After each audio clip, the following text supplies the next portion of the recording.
book or you'd like to buy a book, you can do so at the desk over there after the event. We're here tonight to celebrate the release of Happy to Help with author Amy Wilson in conversation with Margaret Ables. Margaret Ables is the co-host with Amy Wilson of the Emmy-honored podcast, What Fresh Hell? Laughing in the Face of Motherhood. Margaret is a comedian and a writer whose work has appeared on MTV, Comedy Central, Nickelodeon, and PBS. She has created television shows for Klasky Csupo, the creators of Rugrats, and was the head of video production for Nickelodeon's mom-centric channel, Nick Mom. Amy Wilson is the author of the memoir, When Did I Get Like This? And also, of course, the co-host of What Fresh Hell, which, by the way, boasts over 12 million lifetime downloads. Amy is also an actor who has appeared on Broadway and as a series regular in TV sitcoms and in films. Happy to Help, Adventures of a People Pleaser is a funny and insightful look about how women are conditioned to be happy to help and what happens when things don't go that way. Amy has always been the ultimate helper. As a big sister and a Girl Scout, faithful reader of teen magazines, personal assistant, sitcom sidekick, mom of 3, Amy believed it was her destiny to be a people pleaser. She learned to put others first, to do what she was told, to finish what she started, and to always look like she had everything under control, even when she very much did not. Along the way, Amy started to wonder why doing all of this had been her job. Still, when she tried to hand over some of her to-dos, no one was particularly interested in taking them. And when she asked for help in return, she got advice. Have a sense of humor, quit nagging, and stop trying to be a perfectionist. Amy dutifully took on these goals with varying degrees of failure until the day she started to question if something else needed to be fixed beside herself. Relatable, Happy to Help is a collection of essays about how you can be the one everyone else depends on and still be struggling. How you can be happy to help even when for your own sake you probably shouldn't. Here to tell us more are Margaret Ables and Amy Wilson. Thank you. Thank you, Silas, and thank you to this beautiful, beautiful bookstore for hosting us tonight. I'm so excited to interview Amy about this terrific book, which I had the privilege of reading pretty early. Early-ish Yeah, copy pretty early. of. Amy and I have been working together on the podcast for 8 years now.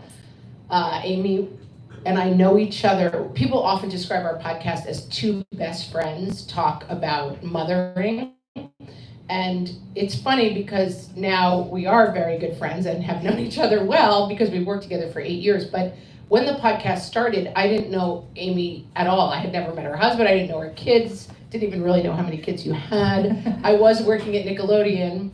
They had a briefly lived channel called Nick Mom, and I was the head of production there.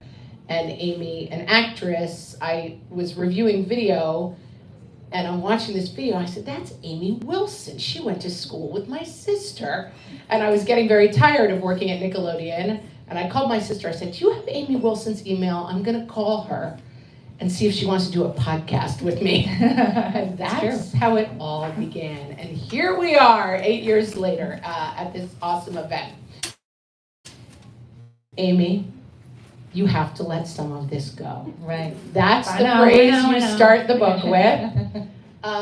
So take us to that phrase and why that's where the book begins. You have to let some of this go. And I know from talking to Amy that was an early possible draft title. That was before the book was called Happy to Help. It was called You Have to Let Some of This Go, which was something I had to let go because I didn't like that title. Happy to Help is better. I know that now.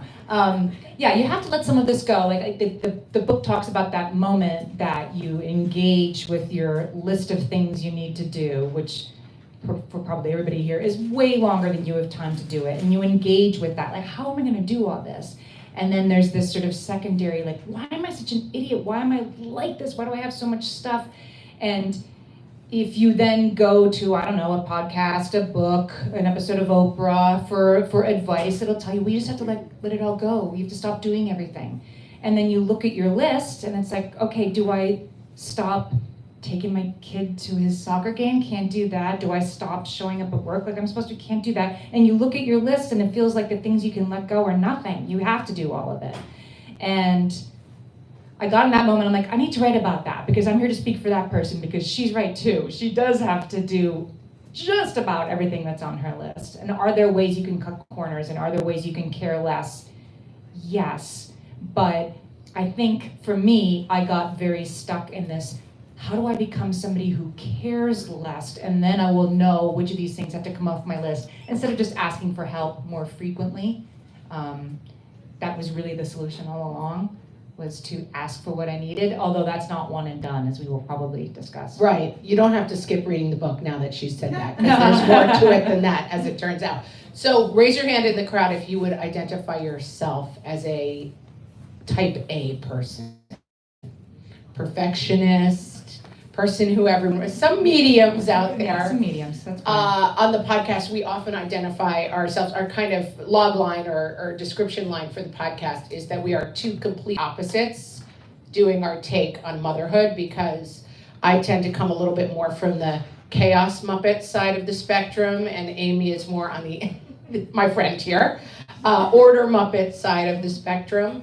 And I think as we had early conversations, I often would react to some of the things you were talking about as a parent and as a wife, and as, well, do you just need to relax? Like maybe you should just relax and everything will be easier. Right. And the book is really not prescriptive. It's not about, let's get to the point where I just throw stuff out the window and that's really the solution all along. That's right. I think the book is about getting to the moment where you get comfortable with uncertainty and maybe unfixability, because what I learned is sometimes when you say, I don't think I'm going to be able to head up the toy drive this year, and you wait for somebody to take it over, there is a possibility there will be no toy drive this year because everybody else has an ounce of sense, as I say in the book. Like, nobody else wants to do it. And if you're waiting for somebody else, I think I'm like this, like in the, like the relay race. Like I'm running, holding out the baton behind me, and as soon as somebody else comes and takes it, then I can stop. And sometimes what you have to do is you have to stop and you have to drop things and you have to put things down. And that is really hard because sometimes things do get broken or they're imperfect or they stay unfixed. And it was that I had to learn, not to like run slower or get better at asking somebody to take the baton. I needed to accept that some things were going to stay broken. And some things were not going to come off the list. I've been dealing with a sick relative, and I had just read the book, but someone said to me, I said, well, can you help pick up? Well, it's not a good week for me. And they said, but make sure to take care of yourself. Caretaking is hard. And I was like, yeah, that's why I called you. And so it is a little bit two lanes, and they can't go together. Like, you have to let some of this go, but if no one picks it up, there are pieces of this that are absolutely non-optional. Yes. And you also talk about in the book, because I think this is really important, about the assumption that women are just naturally meant for these roles, meant to be multitaskers. And let me read this part from the book. The myth that women possess some unique, non-transferable ability to anticipate and complete tasks was a fallacy in which I had wholeheartedly participated. I had been doing more work all this time without being any better at it. Yeah, so the multitasking. I really thought, I wanted to do an essay on multitasking in this book because I was really curious to really look at what I thought was settled science, that men's and women's brains were different and women's brains are more suited to multitasking. I don't know, I'd read a few real simple articles saying that was so. When I went and really looked at the science and the research and the studies, that's not what they said at all. There's a very funny study that I talk about in the book. They tried to test, it was women who did this study. Could women or men multitask better? And the way they decided to study this is they took women and men to the middle of a field, and they said there's a key lost somewhere in this field. And then while they were looking for the key, their phone in their pocket would ring, and it was somebody asking them trivia questions while they were looking for the key. I don't know who came up with that. Very interesting thing to study. But the funny thing about the study is that the women in the study tended to cover the field like lawnmower style or something similar. They had a plan and they'd attack it. And more often than not, the typical male that they studied would just sort of wander to the middle of the field and be like, just start looking, you know, and both of them were very bad at answering trivia questions. They were equally bad. So the study kind of came to, everybody was bad at trivia questions. The women were a little bit better at finding the keys, but that might just be because they have more experience looking for other people's lost things. And that has nothing to do with multitasking at all. So once I really looked at this, I'm like, oh, I really have been participating, and then I really am the one who knows how to turn the dishwasher on in my house, how long to cook the chicken, you know, how they have to press turbo twice in the dryer to make sure everything dries enough, whatever it is. I'm the one who knows how to do all those things. And definitely when I would say to my kids, can you put some of these pots and pans away? This is in the book. They're dry.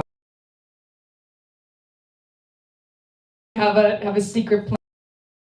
I really don't. I really just want them to go away. But we had participated in this thing where it's like, only I really know how to do all those things. And only I can put the pots and pans away while also quizzing you on your questions for your history test tomorrow. And none of that was ever really true. And so first I had to unlearn it and then, you know, sort of walk my loved ones through maybe we could do things a little differently here, which takes time. And you talk about when you start to change those habits, and because we say often on the podcast, watch your story. What is the story you're telling yourself? What is the story other people are telling themselves about you? And that you talk about the concept of extinction burst. Talk a little about what an extinction burst is when you start to try to change the behavior of the people in your house. This is a psychological concept that I discovered and talk about in the book. The most simple example is, say you're going to get candy out of a vending machine, and 19 days out of 20, you put your money in the vending machine and the candy comes out. So human behavior is like that too. There's stimulus and response, and when I take out the garbage, you say thank you. That's stimulus and response. So an extinction burst happens when the stimulus is met with a really unexpected and negative response. So say one day you put your money in the vending machine and nothing happens. You don't get your candy and you don't get your money back. Do you say, oh, okay, I guess I won't have candy today, it's okay, and walk away? No, you kick the machine, you bang on it, right, the buttons, and you kind of shake it towards yourself.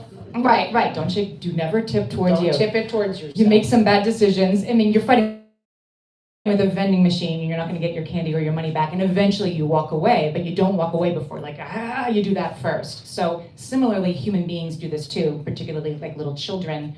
If usually when you go to Target, you stop at the Starbucks for a pink drink, but today we're not going to. Your kid's gonna they're gonna blow because their stimulus has been met with a very unwelcome response. And what we need to learn in those moments is not to reverse course, not to go back, that the extreme negative response is what will happen before things change. It isn't a sign that change is impossible. It's in fact what happens right before change, so you have to stay the course. So extinction bursts in my own family was like, well, you're the only one who knows where the pots and pans go. Just to stay the course on that, to not immediately take things back. Those are very mundane and minor examples, but of course there are bigger examples in my life too, where if I said, I don't think I can host Thanksgiving this year. This is an imaginary example. I don't think I can host Thanksgiving this year, and nobody steps in, then I might be the kind of person who would say, I mean, I guess I could do it one more year. Or like, I could do the night before, right? Or I guess I could make all the sides and bring them to your house. I would start rolling back downhill and from the silence, because that silence is what happens while everybody's rebooting and like something new is about to happen if you just wait it out. You have a great line in the book quoting somebody saying, if you want something done, ask a busy person. And you say that line should really be, if you want something done, ask someone who is incapable of saying no. Right. Whose chief chief qualification is her inability to refuse. That's right.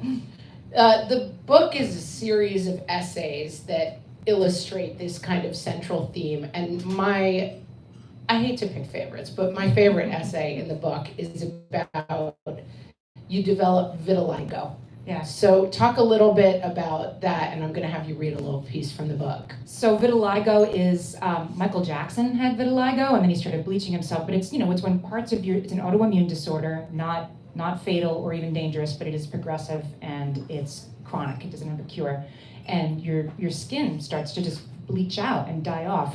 And I developed it very suddenly a couple summers ago, and still don't know why. It doesn't really matter why.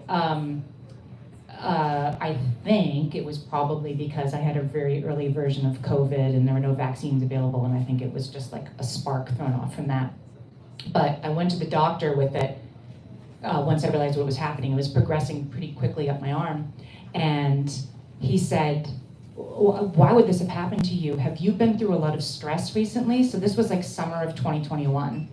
I said, yeah, I have. I have been through a lot of stress recently. And he said, well, like what? And I said, well, the pandemic, it's been a lot. And he said, I don't mean that. I mean real stress, like you were in a car accident or something, not that. And I felt so dismissed by this doctor who thought the pandemic was too garden variety for this to be happening, when I knew that it wasn't. And it wasn't just the pandemic, it was in fact everything before it, that perhaps my body was trying to tell me something, and trying to turn it around was going to be my fault. Right now my body was telling me on my right arm that I needed to change things, and it was maybe going to get worse, and there wasn't anything I could do about it, and being stressed would make it even worse. It was just like the pandemic, it was a microcosm of that happening to me.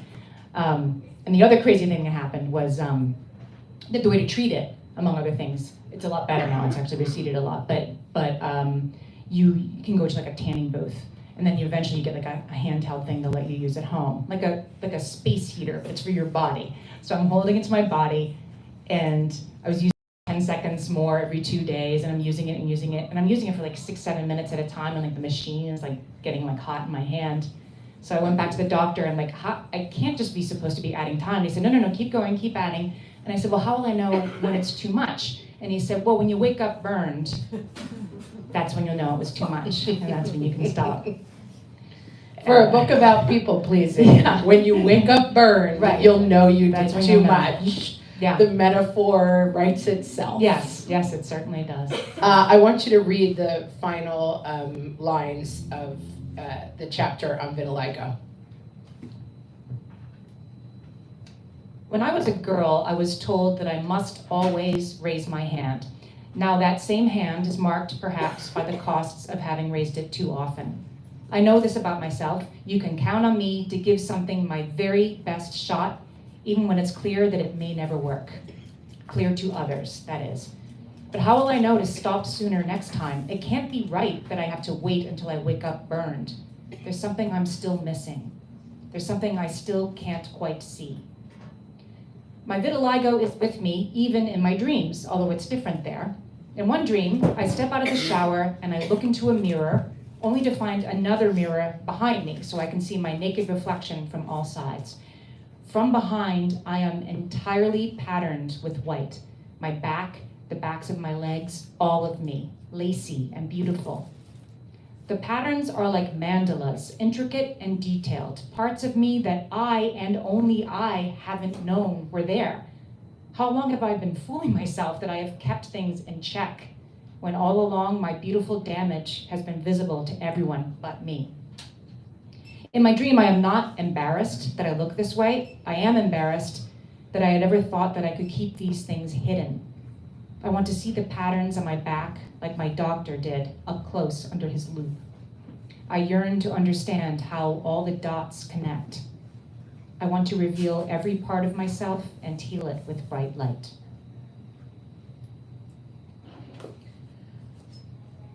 The metaphor of this essay just gets me on every level. Like the creeping nature of it, it resonates with the kind of creeping nature of your desire as a hand-raising type A oldest sister to keep everything together.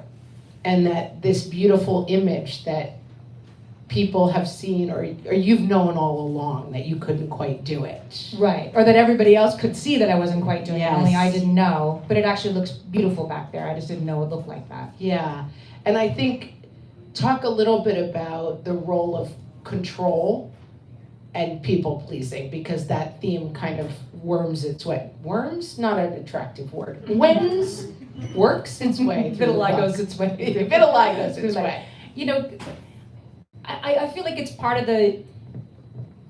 of being a helper. So I was conditioned, I think as most women are from very young ages, to be helpers, particularly if you're the oldest of a large family like I was. But I think all of us are. You help out and you're happy about it. They go together. And you make it seem like it's not hard. That's also part of the assignment. Like part of being a happy helper is to sort of whistle while you work and make it seem like it's enjoyable. And if it's enjoyable, then it's not hard. And when you make it seem not hard, and then you talk about how hard it is, people think you must be complaining, which I realize that word complain means it's something that the person is listening. If they say you're complaining, it means they don't have any obligation to consider what you're saying as having merit. You're just complaining. And it can't be as bad as you say it is, or as hard as you say it is, because it doesn't seem that hard. And I think having things under control, I mean, I like being somebody who has my act together. I am someone who has my act together. The world runs on people who have their act together. However, when you eventually are like, I can't do this all myself, people were sort of like, do what? You know, they don't understand what you're talking about, because you have done a good job of making everybody's lives around you pretty smooth and undisturbed, and you seem to be pretty happy doing it, and it certainly didn't seem difficult, so what are you talking about? I think that's where the control, I'm not somebody who like can't leave my house until I redo my hair 3 times. It's not about that. It's like, I'm gonna get it done, and I'm gonna nail this down, and I'm going to see it through, even when it's something that maybe can't be seen through. We both Irish Catholic girls who went to Catholic school, and one of us didn't make it all the way through. But you talk about the story of Martha and Mary, and it's funny, as we were talking about opposites, my dad used to call my sister and I Martha and Mary, and I was not the Martha, and you were the Martha. I was the Martha. So tell us a little bit about the story of Martha and Mary. So anybody who's Catholic knows about Martha and Mary. Probably it's a story in the New Testament that Jesus goes to Martha and Mary's house. He's traveling through town, and he ends up at Martha and Mary's house for dinner with his disciples. Like, there's a bunch of people hanging out at Martha and Mary's house. They stop by. Like they drop. They're just like, we'll stop by Martha and Mary. It's kind of right. It's kind of implicit. Like, she doesn't know. They don't know he's coming for dinner. They don't but it's announce like, that right. they're going to show. So all of a sudden he's in their house, and he's telling stories, and they're blowing everybody's mind, and everybody's kind of laying around. And Mary is at his feet, listening to his teachings. And Martha is in the kitchen or the kitchen part of the cave, right? It wasn't a kitchen, but whatever she's tending the fire, the mill, and stoking, something. She's doing she's burdened with much serving, it says. So we'll just have to imagine what that is. So she's burdened with much serving, and she comes into the room, and she's basically says, like, what, Mary, what are you doing? Like, get out here and help me. She's making dinner for everybody. And Jesus says, no. Martha, your heart, he says something like, you are wearied with many things, but Mary has the better part, and it shall not be taken from her. The end, and then whenever you hear this at church, the priest is like, so God doesn't want us to work too hard. And I'm just like, but Martha's making Mary was going to feed these? her. Jesus goes everywhere with 12 friends. Right. Who's going to feed all of these? Right, like who's then, okay, then there's no dinner? Like what's happening? I have never been able to shake this story that poor Martha's like, yeah, I know she is the better part, but like, let's go. Yeah. And then she gets like chastised for it. And I think this is what happens to women. That Martha's like, I can't do this myself. And they're like, will you relax? When is dinner? Martha, you're being Relax. a drag. Right. Also, when's dinner? We're starving. Right. It's both of those things. And it's just so familiar to me. And yet, I do think about that all the time, because I'm always the kind of person who does always know that one thing that could be crossed off our list pretty quickly. Like, my kids are getting older now. I have 2 kids in college, 1 in high school. All of them have internships they need to apply for and forms they need to ask teachers for, that kind of thing. And I really try every time I enter a room and I see them scrolling their phone, not to say, did you send that email? Did you do that thing? Have you thought about that? Did you look at to make sure I leave them alone most of the time, and only do that like once in a while, but because I always know the one thing that we need to be doing right then to get one more thing done. And that makes you a little bit of a Martha to be around. So I do try to make that 1 in 3 encounters with my children is, can you please do that thing I've asked you to do 14 times? Right. And then it's not your fault that you're mad. Right. And if they're mad, I'm like, wait, one person gets to be mad. Right, it's not you. Yeah, I like to tell my kids, I'm yelling because you didn't listen the first 6 times. And you talk about being an older sister, and I love this quote. There's a picture of 7-year-old me sitting in our living room's good chair, holding my infant brother and his still spongy head, my face showing a dignified understanding of my new role. Yeah. I'm the oldest of 6, big Irish Catholic family. My mom is here tonight, and But you can clap louder, mother of 6, she is to whom this book is dedicated. And my brother is here tonight. He's 16 months younger than me, so we're really close in age. And our family's so big that he's the oldest boy. So we're kind of both the oldest kids in a family of 6 kids, the oldest girl, oldest boy. And I talk about the way we used to play when we were younger. And I talk in the book about Fisher-Price Little People and how I always played the mom. Remember the mom? She had beautiful, false eyelashes, it looked like. And she had a good makeup She was job. very curvy. I loved playing the mom, even though she didn't really have adventures. I talk in the book about how the dad would ride away in his car, and my brother played Butch, who was the guy with the sideways baseball cap and the freckles. And he'd be always getting in trouble, and then there was a guy named Hiram who had a cowboy hat, and he was kind of up to no good. And then the mom was just kind of in the doorway, she was, and I was always her, but she never really went anywhere. So I talk about that in the book too. There's another great essay in the book about learning to ski with your husband, and I want you to read this essay as well. Yeah, so just to set this up, my husband learned to ski as a teenager. I never did. And so when our kids were little, so I was in my 40s and my kids were 6 and 4. I'm like, okay, let's do this. Let's try to learn to ski. And I was on the bunny hill by myself. My husband took our 6-year-old to learn how to ski, and I was on the bunny hill by myself. I'm like, I think I got it. After 10 times on the bunny hill, I'm like, Nailed it. I'm good.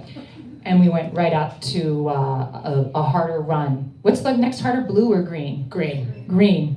He tells me it's really a blue that they call a green, so keep that in mind. The Professional Ski Instructors of America strongly recommend that new skiers take a few lessons from a licensed and bonded instructor before they attempt any sort of actual skill. Self-taught is insufficient, and whomever you came with probably isn't a good enough teacher either. As they explain on their website, friends don't let friends teach friends. If a Professional Ski Instructor of America is not available to you, then experts say it might be possible to learn from a non-professional. In a pinch, you might be able to learn a few tips from any number of competent strangers you encounter in the lift line. But under no circumstances, according to our nation's professional ski instructors, should one learn to ski from one's spouse, even if said spouse is a professional ski instructor in America. To teach a romantic partner to ski is a mistake experienced instructors know to avoid, because such a heightened and anxiety-provoking forum makes yelling a far more likely outcome than learning. And for the new skier herself, learning from the person closest to her offers an additional risk that her loved one's relationship-based nearsightedness might cause him to overlook that he has brought his life partner to the top of a ski run without her knowing how to turn or how to stop. As soon as the three of us reached the top of the hill that afternoon, a green run called Easy Street, my 7-year-old took off without fear, without poles, which is how kids ski, probably because it appears much more dangerous to their mothers that way. I hadn't seen my child skiing until this moment, and his lack of hesitancy was the opposite of reassuring. "Wait!" I yelled. It seemed to me he was going far too quickly, his little red helmet already barely visible in the distance. "He's got this," my husband said. "Okay, you ready?" He gestured for me to proceed. "Ladies first." As I stood looking down this precipitous drop, unable to see either my child or the bottom of the hill, I began to sense my spouse had perhaps made an error in judgment. "I don't know what I'm doing," I said, frozen in place. "Sure you do," my husband said. I didn't move. "Okay," he said, "no problem," although I could see he was rapidly recalibrating his own expectations. "We'll do this together, okay? We're going to work our way across the hill sideways. Good. Keep your toes pointed in, nice and slow." I didn't hear anything he said after that because as soon as I moved from where I had been frozen in place, I was suddenly flying down the hill also at top speed. "Snowplow, snowplow," my husband was yelling behind me, which would probably have been a helpful suggestion if I had any idea what snowplow meant or how one might perform such a maneuver. Then I could hear him yelling, "Not French fries, pizza!" And that I could translate. He was telling me to form a triangle with my skis. I'd seen other people doing that on the bunny slope and wondered why they were going so slowly. This isn't even scary, I had thought, whizzing past them on the 10% incline. What losers. Now, as I whizzed down this much longer and steeper slope, I was unable to redirect my skis from their dread purpose. My skis were in charge, and both were pointed directly downhill. As I passed the speed of sound, I tried to remember what people who knew how to ski looked like when they were skiing.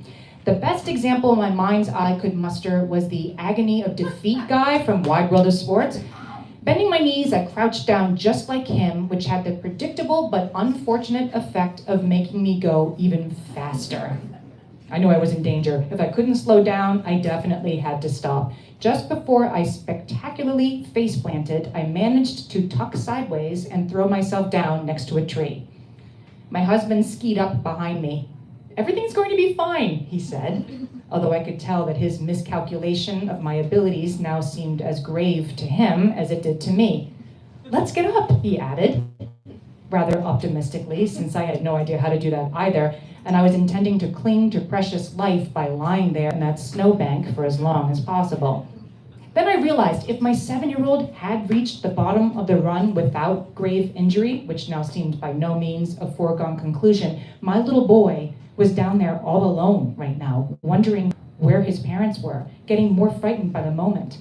I started scrambling around in the snow, my husband hoisting me up by my armpits. "Hold on," he said, "your skis are pointing downhill."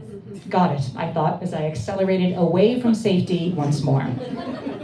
That was how I made it down the mountain that day, achieving dangerous speed for about 20 seconds at a time, then dumping myself off to the side just before I tore an ACL, then waiting for my husband to assist me back up onto my skis while I shouted at him that this was all his fault.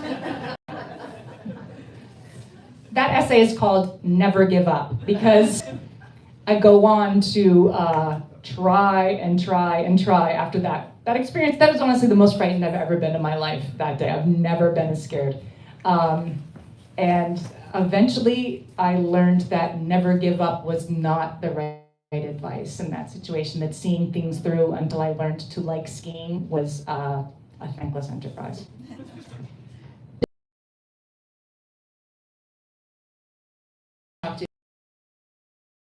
And at some point you talk about calling yourself a recovering perfectionist, and having written the book, where do you land now? What word do you think of when you describe? Those words, like, the more I thought about working as a type A and perfectionist and people pleaser, they're very gendered. They're words that tend to be applied to women and which women define themselves as way more than men. And I think they are often words or control freak, these are things that women are called. These are things that women are called who like something has to change. I can't keep things going the way they're going. They're told that they have to fix themselves, that they have to change their mindset and stop wanting to be or start letting help them, that kind of thing, and that's the way. I think that's a pretty convenient answer for the people around that woman sometimes, and waiting until you learn to stop being such a perfectionist to get your life to be, it's just more homework. It's just going to get in the way of what you really need. Yeah, I think that makes a lot of sense. And we've talked about on the podcast that there is so much invisible labor, unpaid labor that falls to the, what do you call it? The default parent. The default parent, right? That caretaking for older parents while we're caretaking, and that there aren't a lot of systems to help. And so this work actually has to be done by someone. Yeah.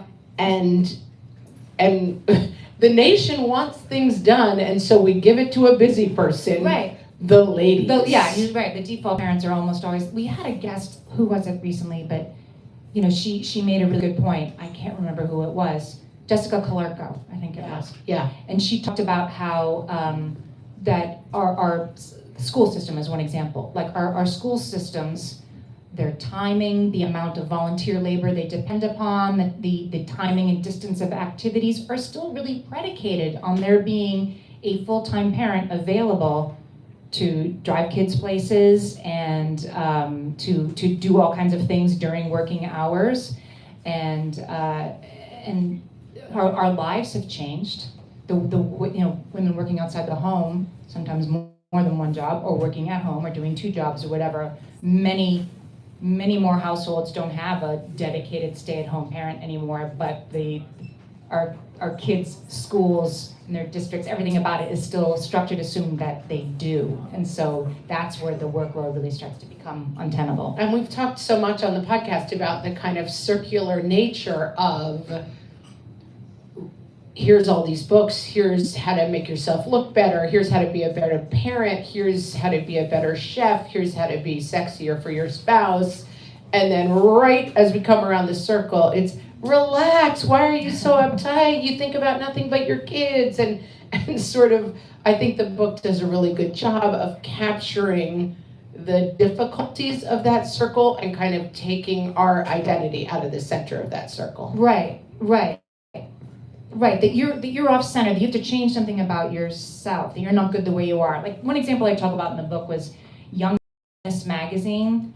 Who here remembers Young Miss and 17? And I went back and looked at some of those. I talk about them a little bit in the book. And what really struck me, every issue was like, you have boy problems, you have figure problems, nothing but problems, right? You have so many problems in your life, figure problems and boy problems. And the thing that struck me about these quizzes, I would take these quizzes because like job and know if I was a skinny Minnie or a pleasingly plump Paula, like all that kind of stuff. But what was amazing is there was never a choice in these quizzes. Like, no, my body's fine. I like my body the way it is. Not an option. I'm happy with my friendships. I'm happy with my boyfriend. And there was always a boyfriend back then for these young girls.